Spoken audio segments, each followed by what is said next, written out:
Je suis arrivé donc en Bretagne vers 20 ans et j'avais une formation donc j'avais fait des études qui n'étaient pas très brillantes puisque j'avais arrêté après mon bac des études d'électrotechnique. Ça me plaisait bien l'électrotechnique, un bac F3, mais pas au point d'avoir envie à 20 ans d'en faire un métier.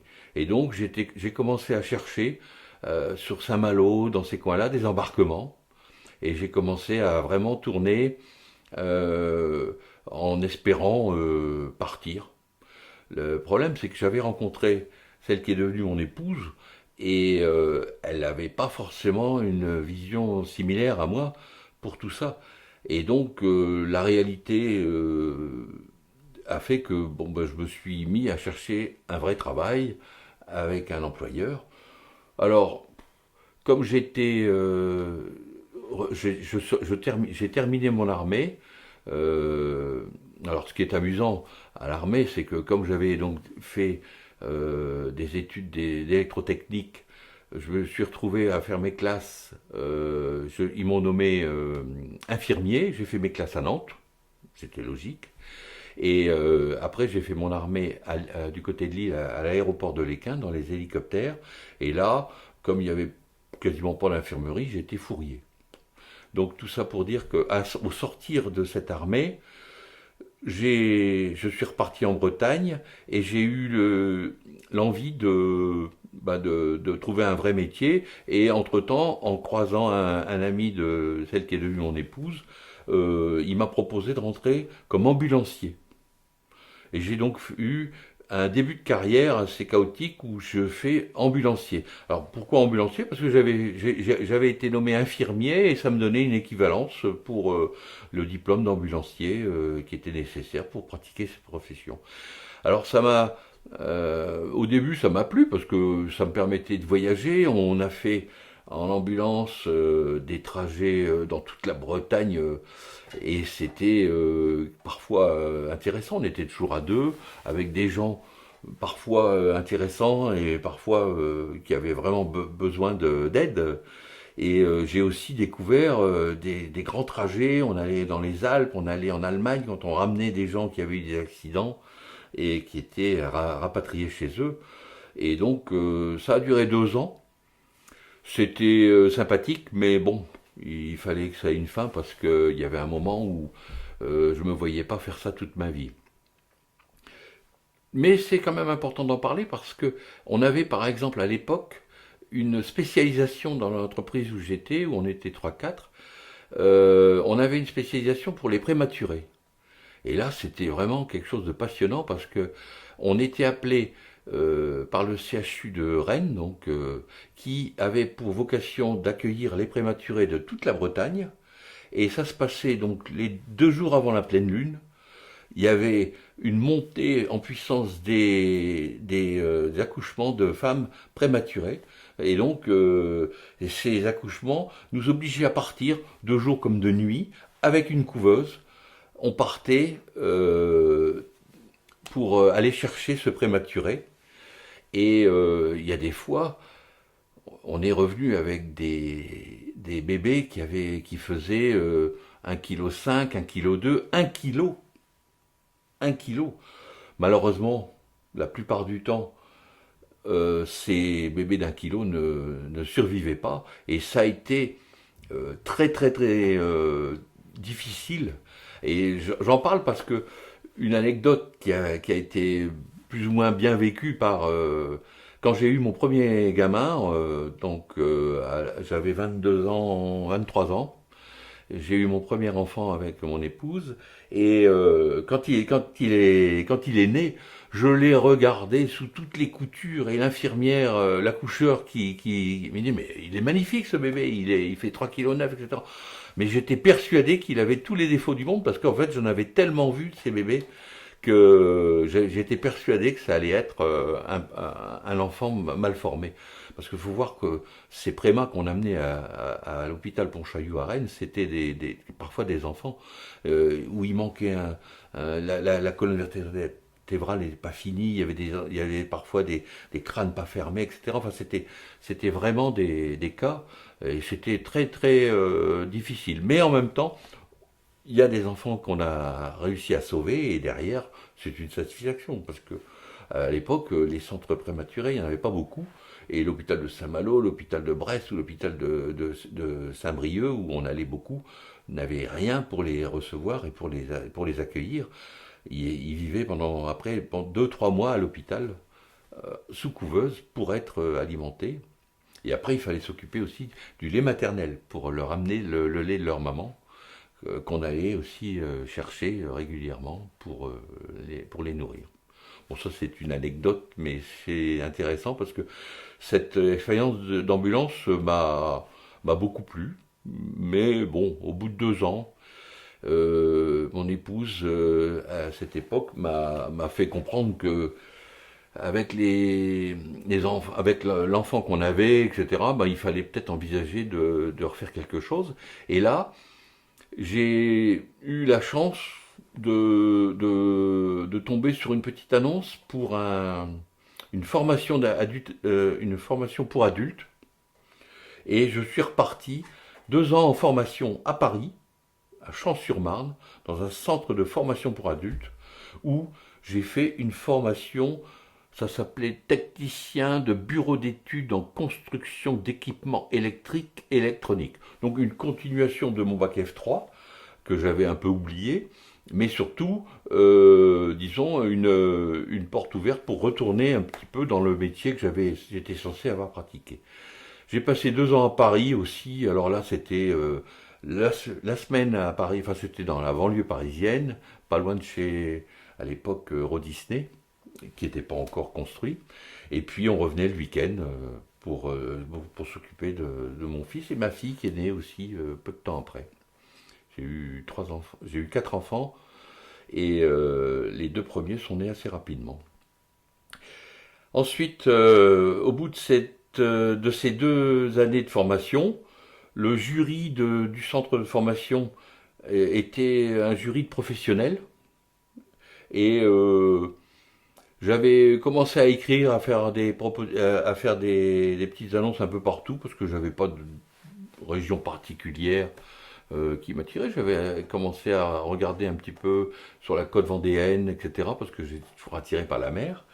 Et puis finalement, je suis sorti plutôt dans les premiers de cette promotion et j'ai été repéré par un des professionnels qui m'a dit tu écris à tel endroit et là ils t'attendent.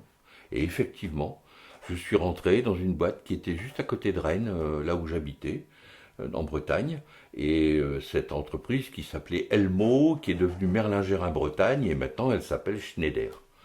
Et je suis rentré donc à 25 ans chez Schneider, aujourd'hui, et j'en suis sorti il y a quelques années, après 35 ans de bons et loyaux services dans cette entreprise qui m'a beaucoup apporté.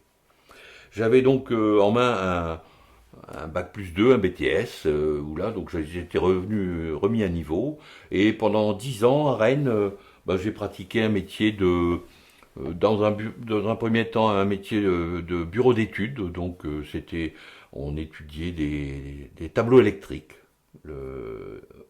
Sur des plans. Alors à l'époque, c'était sur une table à dessin avec les rotrings et on faisait les traits sur la table à dessin et enfin c'était la belle époque, hein, les ordinateurs. C'était encore il y en avait quelques-uns, mais c'était des Macintosh pas très performants.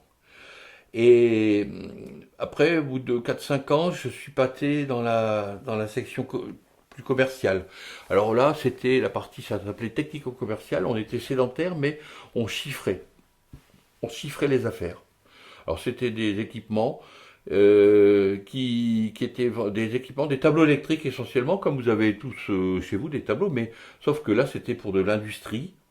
Alors cette entreprise Elmo, qui est devenue Merlin-Gérin, puis Schneider, à l'époque, elle était implantée à Rennes parce qu'il y avait une grosse usine à Rennes de Citroën et elle s'était implantée. Et aussi, après, elle s'était diversifiée sur l'agroalimentaire. Et donc, parce qu'il y avait beaucoup d'agroalimentaire sur la Bretagne. Et donc, on travaillait un petit peu avec toutes ces industries. Mais après, on a commencé à travailler aussi un peu partout, à l'étranger. Et j'ai connu des premières grandes affaires un peu partout. En Angleterre, on travaillait avec Total sur les plateformes en mer du Nord. On travaillait avec l'Arabie Saoudite, avec tous ces pays pétroliers où on vendait des équipements électriques, des tableaux électriques, donc pour des raffineries, pour des usines textiles. Et donc, en tant que technico-commercial, j'avais surtout une partie suivie sur la région nord-ouest. Donc, j'allais régulièrement dans le nord, sur les grands sites industriels de Lille et de Calais, Dunkerque. Et après, sur Rouen aussi, et Rouen, Caen et Brest, etc. Donc, toute cette région qui était une région que je connaissais bien et que j'avais pratiquée en tant qu'ambulancier, et là que je pratiquais maintenant en tant que euh, technicien donc technico-commercial auprès de cette clientèle. Alors c'est un endroit où pendant ces 10 années que j'ai passé dans cette entreprise, j'ai vraiment appris le métier. J'avais fait mes 2 années de formation, mais là j'ai appris et je suis devenu au bout d'une dizaine d'années quelqu'un qui avait vraiment acquis beaucoup de choses, tant à l'international qu'en France. Et on m'a proposé d'aller dans ce qui était la maison mère de l'époque, c'était Merlin-Gérin, et de partir à Grenoble. Et donc là, ça a été une première rupture, parce que j'avais donc au niveau familial ma maison, les enfants étaient nés, le quatrième était né, on était bien et on devait continuer à vivre tranquillement en Bretagne. Et là, on m'a proposé une promotion pour m'occuper d'une activité de tablettier à Grenoble, pas très loin du siège qui se trouvait à l'époque dans Grenoble. Merlin-Gérin était une entreprise qui était native de Grenoble et qui fabriquait des composants électroniques et électriques. Je suis donc parti avec toute la famille et là ça a été euh, une, première, euh, une première rupture. J'avais quitté le Nord, mais j'avais de la passion de la mer, de la voile et de la Bretagne. Et là, ça a été une découverte. Alors pour moi, la montagne, je la connaissais parce que quand j'étais jeune enfant, j'allais régulièrement avec les parents passer des vacances dans les Alpes, on aimait ça. Mais là, ça a été plus pour des vacances, ça a été pour y vivre toute l'année. Alors c'était quelque chose de une rupture. Les enfants nous ont au début un peu voulu parce qu'on a tout laissé sur place, etc. Mais après, bon bah ils se sont, comme tous les enfants, bien adaptés à la région. On s'est installé dans un premier temps et dans une location à Saint-Martin-du-Riage, sur les hauteurs de Grenoble, et puis après à Crolles, une petite ville, un peu de la taille de Metz, à 15 km de Grenoble, où là, pendant 4 ans, donc je me suis occupé d'une activité de tableautier, où là j'ai commencé à avoir un premier rôle de transmetteur, parce que ayant appris pas mal de choses, on a créé de toutes pièces cette activité près de Grenoble, et du coup il fallait donc commencer déjà à former, à transmettre. Et en tant que responsable de cette activité, bah, j'avais cette volonté de vouloir faire apprendre à des jeunes. Alors j'étais encore jeune, mais j'ai commencé déjà à le faire. En 2004, ben, on a créé une direction clientèle monde et pour la clientèle tabletier, et je suis rentré dans cette équipe pour être un expert dans ce domaine. Le tableau électrique n'est pas l'essentiel de l'activité de Schneider, bien au contraire, c'est les composants électriques, les disjoncteurs, les contacteurs, des choses comme ça. Mais à l'époque, le tableau électrique, c'est la boîte dans laquelle on met l'appareil, donc il fallait savoir ce que ses clients avaient comme besoin, et j'étais considéré comme étant un de ceux qui le savaient bien, avec ses 20 années d'expérience opérationnelle en Bretagne, à Grenoble, puis 5 ans en Thaïlande.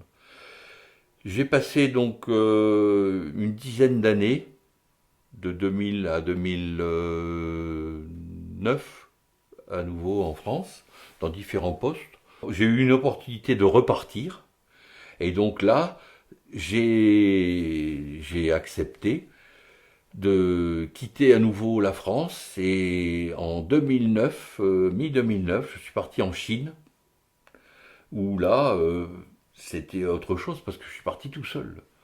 Donc là, la Chine, c'est quelque chose d'assez impressionnant.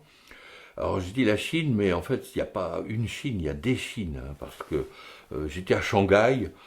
Shanghai, quand on connaît un peu la ville, Paris, c'est vieillot et un peu ringard, hein, à côté. Shanghai, c'est moderne, ça pousse. Vous vous déplacez à Shanghai une semaine, quand vous revenez, vous avez du mal à reconnaître. Tout pousse à une vitesse incroyable, et quand ils mettent des moyens, et c'est impressionnant. Alors tout se construisait là-bas. Shanghai, c'est une mégapole de 25 millions d'habitants, donc c'est quand même quelque chose d'impressionnant. Par contre, c'est contrasté parce qu'il y avait à côté de ça des quartiers où il y avait des bidonvilles énormes, des gens très pauvres et des gens ultra riches, beaucoup plus riches encore que chez nous, quoi. C'était vraiment des choses intéressantes à vivre, mais qui sont quelquefois difficiles. Alors, par rapport à la Thaïlande, les Chinois sont quand même beaucoup moins chaleureux, mais par contre beaucoup plus travailleurs. Beaucoup, et c'est pas, ils ont une volonté de réussir, de gagner leur vie. D'ailleurs, en Thaïlande, souvent, les Thaïs qui étaient plus branchés business et commerce avaient des origines chinoises. Parce que la Chine a eu une influence très forte sur toute la région d'Asie du Sud-Est. Et donc en Chine, je me suis retrouvé un peu seul. Mais alors là, c'était le boulot de 7 heures le matin jusqu'à 11 heures le soir. Constamment, on n'arrête pas, on bosse et on se refait. Alors ça a été une déchirure parce que j'ai laissé les enfants, enfin ils étaient grands certes, mais j'ai essayé de les convaincre de venir. Le petit dernier il est venu il est venu une fois quand j'étais encore seul. Ça m'a fait beaucoup plaisir, mais ça a été quand même quelque chose de difficile à vivre. Je vivais avec des moyens corrects, mais cette solitude dans une grande ville comme ça, c'est difficile. Alors j'ai fait des amis chinois, des amis français, des amis étrangers, mais après un divorce, c'est toujours difficile de remonter la pente. En 2010, donc après quelques mois, 7-8 mois passés en Chine, en 2010, Shanghai bougeait beaucoup parce qu'il y avait l'exposition universelle de Shanghai. L'exposition universelle, il y en a eu à Séville, il y en a eu en Italie, etc. C'est en général 25-30 millions de personnes qui viennent visiter. Là, en Chine, on ne fait pas les choses à moitié. Il y a eu 70 à 75 millions de visiteurs, dont 70 millions d'Asiatiques et 65 de Chinois. Et après, quelques étrangers, quelques millions d'étrangers. Ça dure 6 mois, et c'est ce qui faisait que la ville était en effervescence pour terminer des lignes de métro, terminer des quartiers. Je partais en déplacement, je m'occupais de la Chine, mais aussi de toute la zone Asie. J'allais en Australie, j'allais au Japon, j'allais en Inde, j'allais en Thaïlande, en Indonésie, un peu partout, donc beaucoup de déplacements. Et quand je revenais, après une semaine ou deux, ben, le quartier avait changé. Ils étaient capables, un rond-point, de le transformer, d'amener avec des tractopelles des arbres, avec des blocs de terre d'1 ou 2 mètres cubes, et de planter 1000 ou 2000 arbres et dérouler des rouleaux de 3-4 mètres de haut de gazon, et de vous transformer un chantier taudis en un chantier complètement terminé en une semaine. Ça, c'était extraordinaire, cette capacité qu'ont les Chinois à mettre des moyens et du monde quand il s'agit d'arriver. Et donc cette exposition universelle arrivant, donc elle a démarré en mars 2010. J'ai donc assisté à une transformation complète de la ville que je connaissais déjà pour y avoir été avant en déplacement. Et là, donc j'ai vu cette ville bouger en tant que habitant à Shanghai.